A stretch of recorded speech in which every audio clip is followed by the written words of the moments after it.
araw mga kababayan, ito ang PNN Panahon News Network, ang inyong daily weather news authority ng bansa. Mga kababayan, unahin natin ang isang low pressure area o LPA na tinutukoy bilang isang LPA 07D, ang opisyal ng minomonitor ng DOST Pag-asa. Namataan ang sentro nito na sa layong 1,540 kilometro silangan ng southeastern Luzon, kaya nananatili pa rin itong nasa labas ng Philippine Area of Responsibility.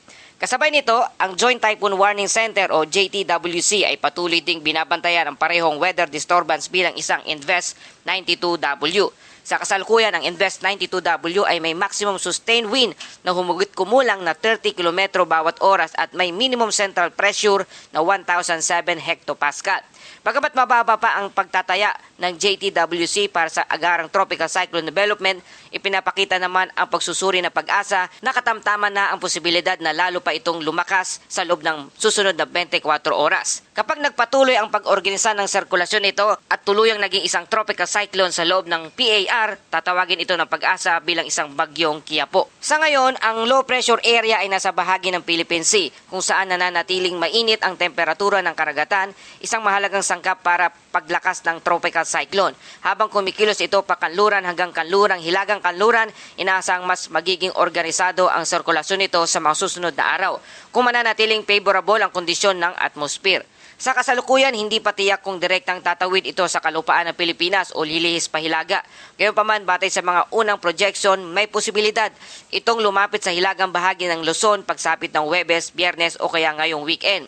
Kahit hindi ito maglandfall, sapat na ang lawak ng sirkulasyon nito upang hilahin at palakasin ang habagat na siyang maaring maging pangunahing sanhi ng malawakang pag-ulan sa kanlurang bahagi ng bansa. Ito ang sitwasyon ng madalas na nakikita sa panahon ng habagat kung saan ang pinakamalakas na pag-ulan ay hindi laging nasa sentro ng bagyo, kundi nasa bahaging hihigupin nito ang hangin mula sa West Philippine Sea. Mga kababayan, dahil umiiral pa rin ang southwest monsoon, patuloy na nakakaranas ng maulap na kalangitan at mga pag-ulan ang ilang bahagi ng bansa. Ang pinakamalakas na maging epekto nito ay sa lugar ng Western Visayas, Negros Island Region, Zamboanga Peninsula, BARMM. Sa mga lugar na ito, inaasahan ang maulap na kalangitan na may kalat-kalat na pag-ulan at pagkidlat, pagkulog na maaaring magdulot ng katamtaman hanggang minsang malalakas na pagbuhos ng ulan. Dahil dito, nananatiling mataas ang posibilidad ng biglaang pagbaha at pagguho ng lupa, lalo na sa mga mabababang lugar at bulubunduking komunidad. Samantala, makakaranas naman ng isolated rain shower at thunderstorm ang Metro Manila, Ilocos Region, Cordillera, Administrative Region, Mimaropa, Batanes, Babuyan Island, Zambales, Bataan, Cavite, Batangas at sa nalalabing bahagi ng Mindanao. Sa natitirang bahagi ng bansa, ang mga pag-ulan ay pangunahing dulot ng localized thunderstorm, partikular tuwing hapon at gabi. Mga kababayan, sa buong bansa, inaasahan ng mahina hanggang katamtamang lakas ng hangin para sa kalagayan ng ating karagatan. Sa Southern Luzon, Visayas at Mindanao, ang hangin ay nagbumula sa timog kanluran hanggang kanluran, habang inalalabing bahagi ng Luzon ay mula sa timog hanggang timog kanluran. Ang taas ng alon sa mga karagatan ay nasa pagitan ng 0.6 hanggang 1.5 metro ang taas, kaya nananatiling slight hanggang moderate seas ang kondisyon ng dagat. Sa ngayon ay wala pang gale warning, ngunit maaring mabilis itong magbago kung patuloy na lalakas ang binabantayang low pressure area. Para sa ating weather outlook sa mga susunod na 2 hanggang 3 araw, ito ang mga dapat nating bantayan.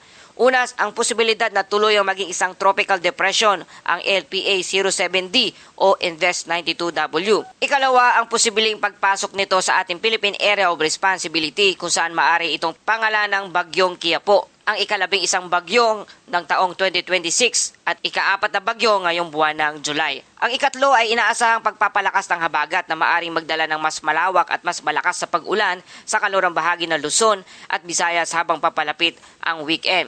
Dahil dito, inihingkayat ang lahat ng ating mga kababayan na patuloy na subaybayan ang mga opisyal na weather updates para sa anumang pagbabago ng forecast. Samantala, batay sa tropical cyclone threat potential na inilabas ng Pag-asa, posibleng 2 bagyo ang binabantayan ng Pag-asa sa mga susunod na 2 linggo. Sa unang linggo ng forecast na inasang mabubuo ang TCLB1 sa silangang hangganan ng Tropical Cyclone Advisory Domain o TCAD mula July 20 to July 26. Batay sa kasalukuyang projection, kikilos ito pahilagang kanluran patungo sa Northern Luzon. Sa ngayon, mababa hanggang katamtaman pa lamang ang posibilidad na ito ay tuluyang maging isang ganap na tropical cyclone. Gayunpaman, habang papalapit ito sa mas mainit na karagatan ng ating Philippine Sea, may pagkakataon pa itong lumakas kung magiging favorable ang kondisyon ng atmosphere.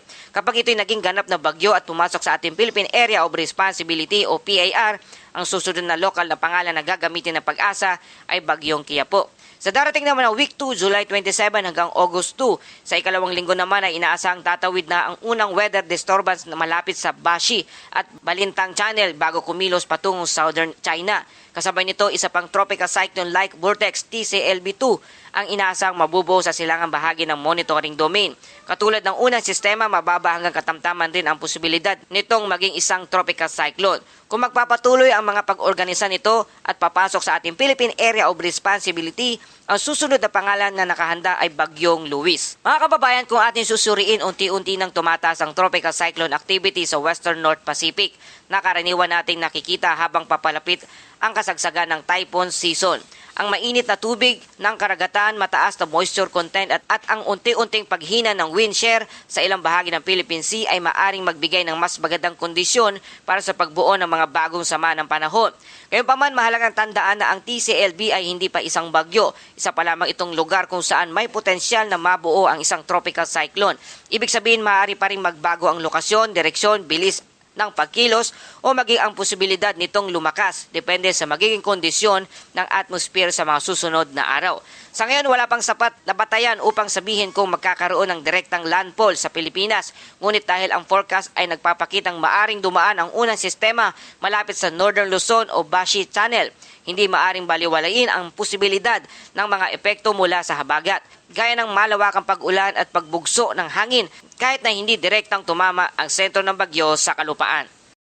At yan po ating update sa panahon sa araw na ito. Kung nakatulong sa inyo ang balitang ito, please like, share, and subscribe. Salamat sa suporta.